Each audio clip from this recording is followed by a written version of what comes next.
Sa isang malayong kabundukan ng Cebu ay may ipinamanang napakalaking resort para sa mga magkakapatid. Sa ngayon, ito ay nananatiling abandonado at puno ng kwentong kababalaghan. Ating iikuti ng bawat sulok at aalamin ang mga storya. Ang pamana sa ibabaw ng bundok. Samantala sa ikalawang episode ay ating papasyalang ng isang napakalaking falls o pinakamataas na falls sa Cebu.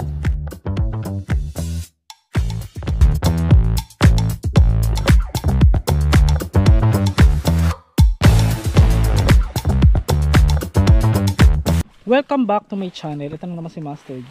Ito yung daan, makikita mo, tabi ka dyan.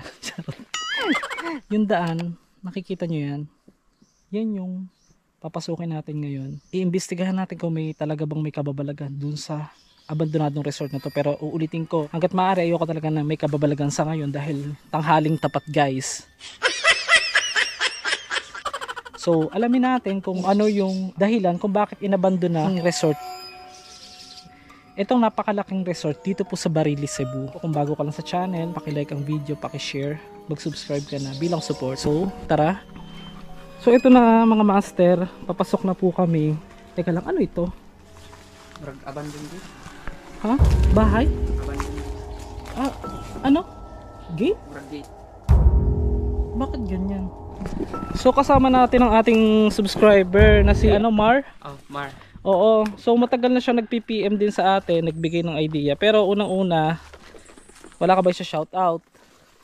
Shoutout nga pala sa mga kaibigan ko.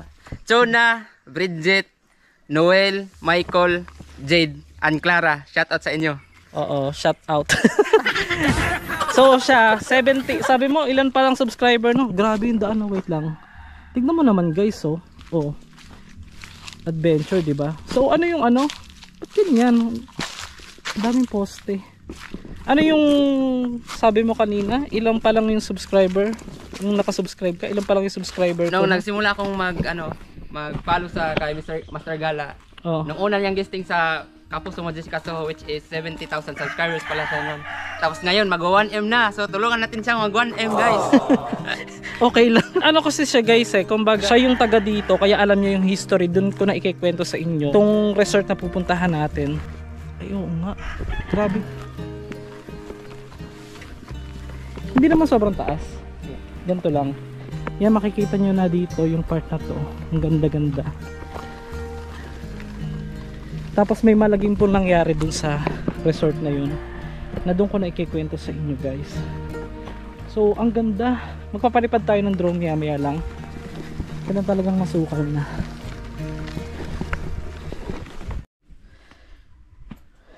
Bakit may ano? Okay. Saan yung pinaka ano nito? Ay bak. Hindi, I mean saan yung kwarto? May kwarto ba to sa loob? Hindi naman gina siya room.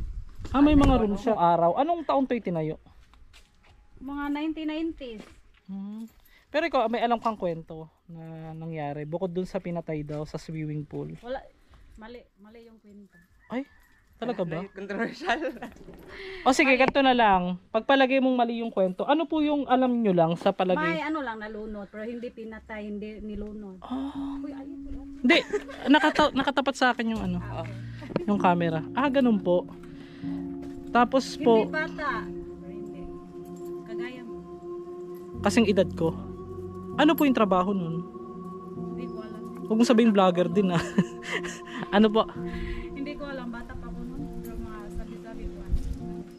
Student pa yun. Ah, yung Nasa high school. baka may kanya-kanyang version yung kwento, 'di ba? Hindi natin masabi kasi hindi naman natin pwedeng sabihin hindi totoo din yung sa kabila or yung napanood natin. Daming nag-comment mga may-ari. Mau ba? Nagtatrabaho dito. Sino yung nakausap nila? Hala. Bata. So ako po guys, I don't want to ayoko ng issue. Basta kung ano man yung kung sabi naman ng taga dito na nakausap natin ngayon, hindi daw totoo yung kwento na matay daw or what. Ano pong nalunod daw? Yun nalunod lang na kasi edad ko ganon. Nasa 30 plus ganon. Hindi. Mga Mga ano po. Siguro or Oh, so parang bata akong tignan. 30 plus na po. 30 plus na po ako eh. So mga 20 plus. Guys, pupuntahan natin yung swimming pool. O tingnan mo yung screen sa akin nakatapat Yung swimming pool sa baba kung saan daw may nalunod pala. At hindi raw ito pinatay umano. Sabi ng kausap natin ngayon na taga dito din. So ako naman wala naman. Although alamin natin yung history, kaya lang hindi ko talaga masabi sa inyo guys kung ano yung totoo o hindi. Pero ang sabi nga ng nandito ngayon, wala raw pong pinatay, sabi. Pero pinatay man o wala, ang gusto ko lang talaga ma-explore lang itong resort na ito. At alamin yung konting history. So ikaw, alam mo yung pinatay? Ano yung history? Wala kang alam. Ikaw nagdala sa akin dito eh. Dapat kabalo ka. Napanood ko lang yun sa... Hawadiya. Charot. De, joke lang. Ang ganda pala guys. Mayroon pa dun sa pababa oh. May pababa pa dun. Teka lang, may mali. Kasi guys, ito ayokong lagyan ng kulay tong kwento ha. Ganito kasi. Naalala mo yung naglalakad tayo doon? Wala naman akong third eye eh. Pero biglang may pitik. Alam mo yung biglang, di ba sabi ko umano yung ulo ko? Parang medyo sumakit, bumigat. Ayun, ibig sabihin nung pagka gano'n nagwe-welcome yan. Kasi, di ba walang nangahas na sirain to? Siguro dahil takot no? So guys, tignan ko lang muna to and then magpapalipad tayo ng drone. Ganda, parang ano, alam mo yung sa China? Patay na daw. Patay na yung may-ari. mga anak na lang yung ano natitira. Sino yung Walang balak na ipaano. na-demolish? O lang. Ano itsura nito sa loob? Nakakaloka. Hindi naman ako nagtatanong kung ano talagang ano ba. Ala. Ba't may Devil's Child nakalagay? Ano mo? Di ba side to ni Hitler? Okay. Wala pa ako masyadong mapi. Pero may sakit ng ulo guys. Grabe kinikilabutan ako. Wait lang. May sakit ng ulo.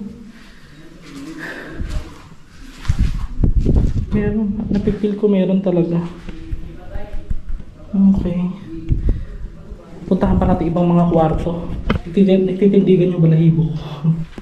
Ano po yung tawag dito? Ito yung pinaka-kwarto ba talaga? Or ano lang to? Design? Tulugan na rin. Tulugan na rin. Tulugan na. Tignan natin yung ibaba guys. Samahan mo nga ako saglit ano. Dito lang. Tignan lang natin. So ito makikita nyo naman. Ito yung shape na parang kahoy.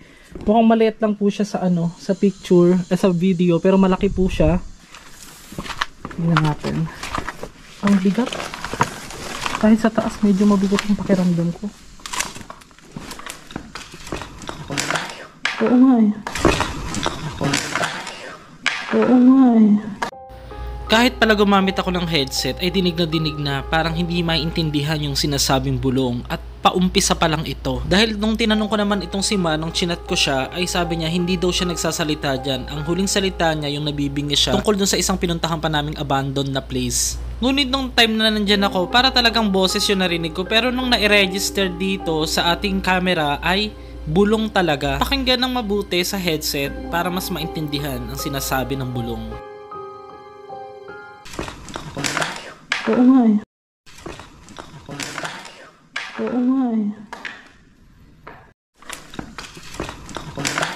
Oo nga eh. Teka lang, wait lang. So guys, medyo confusing po yung aking na-record.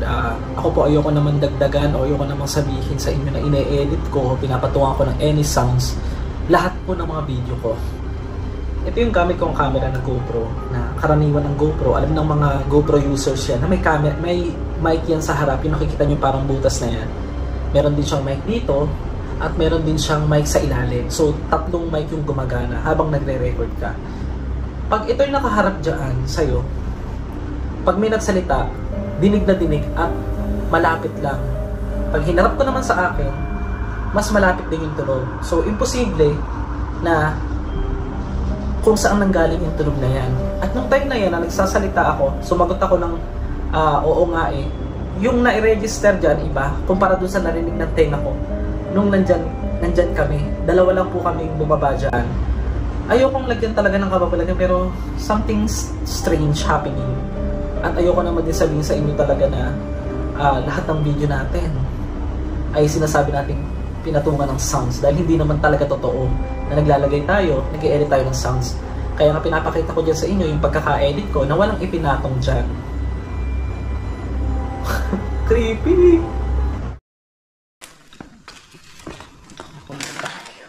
Oo nga eh.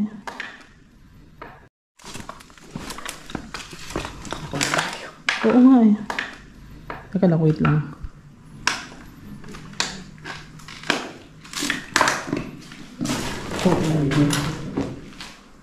Okay. Sayang establishment, no?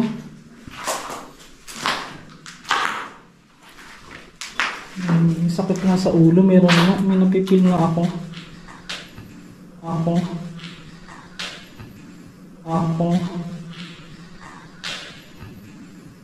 Kaya lang hindi ko nadala yung EMF. Bumubulong ka ba? Nakuyaw lagi? Oo, nakuyaw. Bulong ka? Hindi. Wala ko nito. Oh my gosh. Tara, tara. Ang creepy. Ito. Mura. Diba? May bumubulong. Nasa left ear ko. Ewan ko kung na-record yun. Grabe, naninindig ba lang ibok? Ako?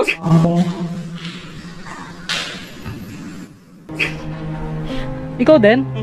Sure ka? Hindi ka bumubulong? Hindi ka nagsasalita?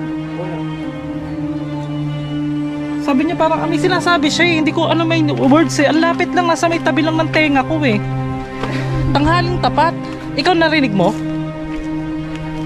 Okay, pulbo na. Parang tanghaling tapat active sila. So anyway guys, pagpatuloy natin, meron pa dito sa kabilang side.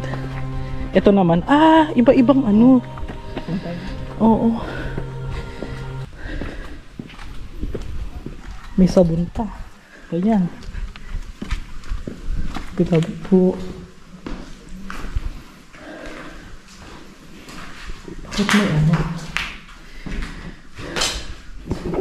Na-record yun, feeling ko.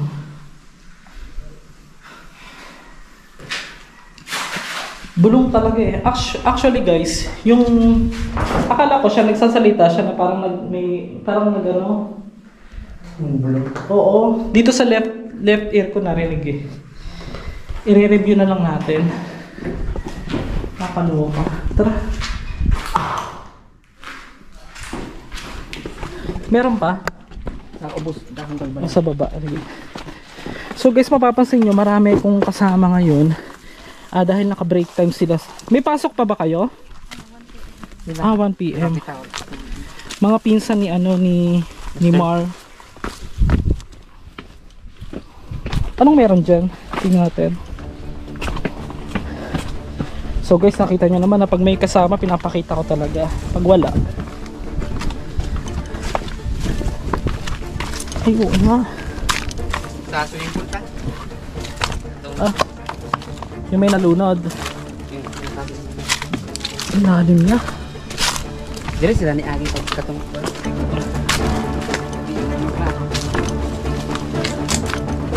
Wala na maahas.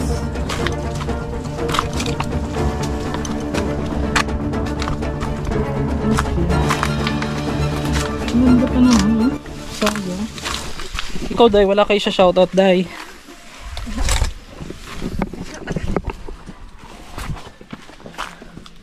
Ang lalim naman.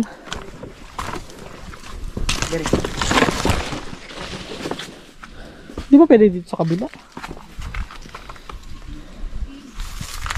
Napay cave dire. Ano siya? Natural cave or Man-made? man-made? May man-made. Pasukin natin. Wait lang guys. Sa ngalan po ni Jesus. Parang may alupong. Okay. Ang creepy.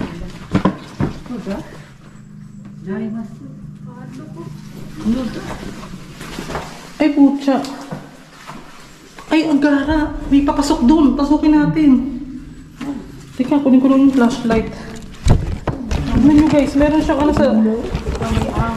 Hindi, wala. May flashlight naman eh. Nasaan yung flashlight? So para kang ano, tabi-tabi po. Para kang ano guys, yung pumasok ka sa isang Ay, ang creepy. Kakaiba. Ba't parang may nicho naman dito? Tignan nyo, ang laki ng nicho. Ano ba yan?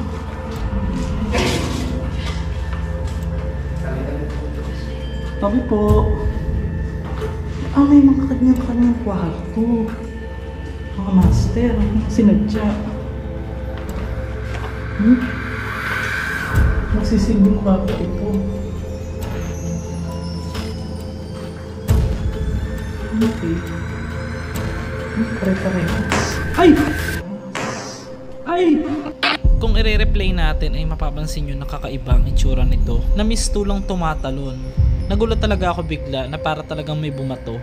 Maaring mag-comment kung ano sa palagay mo ang iyong nakita o nakikita. Pare-parehas. Ay! Uy! May bumato sa akin! Oh, diretso kayo dito! May bumato sa akin! May bumato sa akin, guys! Ano, doon pa sila? Oh, ang layo pa nila! Oh my gosh! Pasensya na guys, ako nagulat lang ako kasi hindi ko na-expect ang haling tapat eh. Ganyan talaga pag hindi napupuntahan talaga guys. Ay, gubat na dito. At may pababa na naman ano. Pababa. Naipababa dire oh.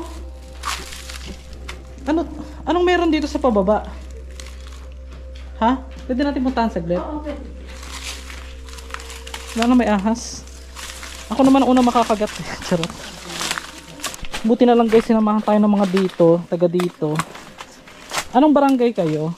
Barangay Parillo. Paril?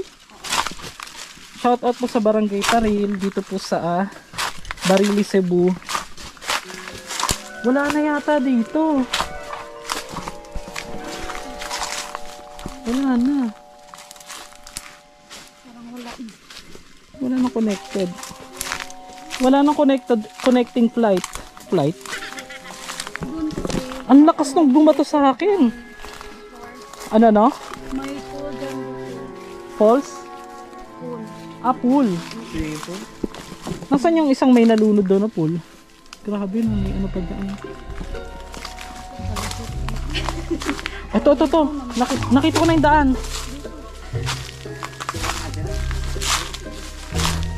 Ilan na lang yung buhay na may-ari o yung nagmamay-ari nito?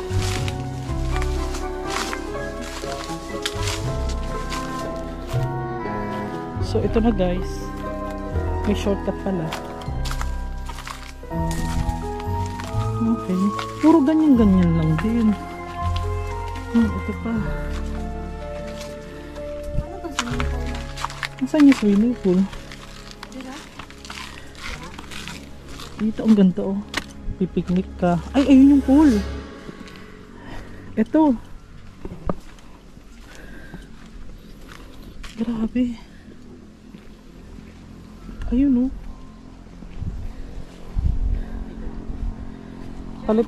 Taliparan ko na lang ng drone siguro dyan. So sige, habang pinapaliparan ko lang ng drone, kwento mo lang saglit. Mga anong oras daw nalunod? Wala, hindi ko alam. Matagal na. Oo, sobrang tagal din. Okay. Nilunod or nalunod? Nalunod ra? Hindi sinasadya. Hindi sinasadya. Pero mula nun, gumagana pa rin naman tong resort. Mula nang may nalunod, in-stop? Hindi naman. Nag-operate pa rin. Oh. Nag-operate pa rin. Siguro na-close to noong 2007. So, hindi na natin mapupuntahan itong mga to dahil nasyado nung magubat at baka may ahas pa dahil tanghaling tapat natin to ginala. Kapansin-pansin na sa ilalim nito o sa harap mismo ng pinaka-swimming pool ay parang may mga kwarto. At hindi pa yan dahil meron pa dun sa pinakadulo na ating papaliparan din ng drone para makita ninyo. Bukod sa limited lang yung time natin dyan, napakainit ng time na pumunta ako niyan. Kaya kaysa naman sa matuklaw tayo ng mga ahas dyan, mas minabuti ko na magpalipad na lang ng drone para sa inyo. Para makita nyo naman ang kabuuan. Meron din kayo mapapansin na isang malaking swimming pool naman malapit doon sa pinanggalingan natin kanina. Sa harap lang pala ito ng kalsada. Ang parte ng resort naman na ito ay nasa tabing kalsada lang. Parang ito yata yung pinaka VIP at kapansin-pansin na may mga silid din sa ilalim. Kung may pagkakataon na mababalikan natin ito ng gabi, ay pwede natin itong ikutin ng gabi. Kasi nga limitado yung oras at napakainit, kaya ginamit na lang yung drone natin. Kapansin-pansin na talagang totally abandoned na ang lugar na ito. Kakapanghinayang, isa ka ba sa dating nagpunta rito? Paki-comment naman kung ano ang iyong na-experience dito. Ito nga, nag-agaw pansin sa akin itong isang napakahabang pool na parte rin ito ng resort na pinuntahan natin ngayon. Grabe no, ang sarap pa sanang ikutin, kaya lang tanghaling tapat talaga at sobrang init. Kaya pagpasensyahan nyo na muna, sa drone na lang muna tayo umasa. So ang pinaka-reason pala mga master nitong mismong resort na ito yung pinaka-remembrance. Kaya daw pala ayaw talaga itong gibain or sirain ng mga natirang anak na nagmana. Ay syempre kung ako man may magulang ako, tapos yung magulang ko is, 'di ba, may mga pag-aari siya na naiwan niya, hindi ko din kayang i-let go o sirain basta-basta 'yon. Kaya iyon, isa yun sa reason guys. Tapos bukod pa doon, talagang iniilagan itong lugar, kinatatakutan. Mula nung na-abandon, pero dati ito naman ay active. At syempre sino bang natatakot sa resort, 'di ba? Kung matatakot ka sa resort na wala ka namang wala namang reason or story na nakakatakot, magpa-check up ka. 'Di ba? So, yan, natatawa sila. Ayun na magpakita sa camera. Ang ganda ng design, no? Kaya lang, ano reason bakit bukod sa view, bakit daw dito itinayo itong napakalaking resort na ito? Hindi ko rin Hindi nyo din alam. baka dito yung malaking Space, space. lupa nila. Oo, magandang tayuan. Kasi dyan, sa pinapalipad kong drone, makikita nyo guys, kahit wala pa akong pinapalipad, yung swimming pool. Yung swimming pool na yan, na nakikita ninyo, yan daw yung merong nalunod na nasa 20s mahigit yung edad na. Ano siya, babae, lalaki? Lalaki. Ah, lalaki. Naka. Hindi sinasadya. Parang DC or mga basta mga high school. Okay. Mali. Hindi bata. Ah, hindi siya talagang bata. Pero wala talagang bata. Baka naman iba pa yung sunod. Ah, yun lang talaga. Oo, yun lang. Ah, okay. So ano pa ba? Yan guys, makikita ninyo dyan sa drone, napapalibutan siya ng bundok makiling, charet. Tapos etong pinaka-design niya naman, nakikita nyo naman dyan yung parang puno o pinaka-trunks, pinaka-katawan ng puno. Treehouse? Ah, tree. Hindi na tayo akit sa taas kasi kapoy kaayo, nakakapagod guys. Salamat kung nag-enjoy ka. Yun nga, talagang may mga bagay na pamana ng mga magulang natin, hindi talaga natin maiwasan na kalimutan na lang ng ganun-ganun. So isa po yun sa reason kung bakit po ito ay inabandon na. Pero yun, wala talagang nangangahas naman na sirain itong resort na ito mga master. Syempre, hindi naman pwedeng sirain ito nang walang pahintulot, diba? Kaya yun. Kung nag-enjoy ka, please like and share this video. Huwag mo kalimutang mag-subscribe kung hindi ka pa nakasubscribe. Hindi nood lang ng nood. Charot lang. Thank you guys, and we are road to 1 million. Wow. Okay. Oo. Congrats Oo, again. 'di ba? Oo, advance. Sila dalawa. Yan, oo. Pwede sila. Malayo eh. Malayo naman. So, yan. See you and God bless you all mga master. A few moments later. Walang ganda guys. Teka lang, bababa lang ako. Para naman maiba. Ang ganda, kulay asul.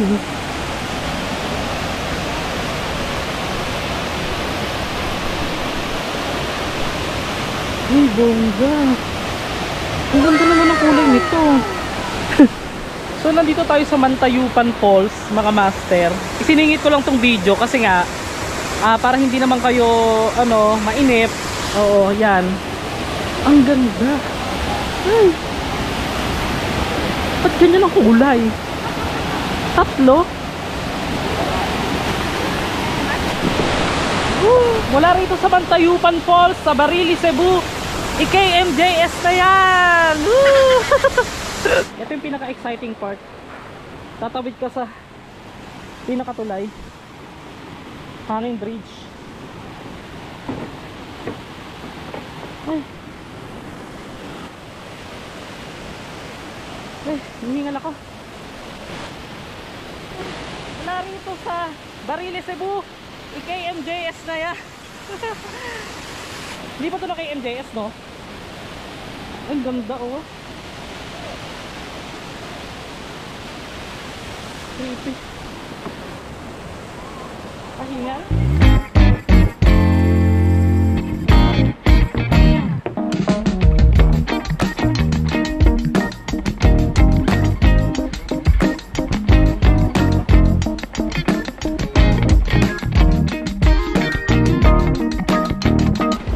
Ganda.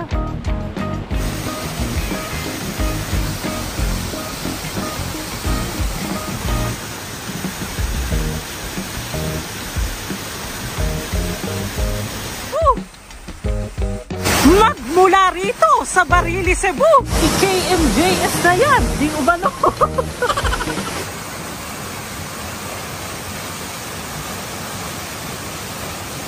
So nandito tayo sa pinakataas ng Mantayupan Falls, isa sa pinakamalaking falls dito po sa Cebu. Ngayon, para pumunta ka rito, makarating ka rito, pag magmomotor ka, bibiyahe ka ng mga almost 2 hours. Depende sa traffic. So ito, tara, langoy na tayo guys. Woo!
Need you closer, I want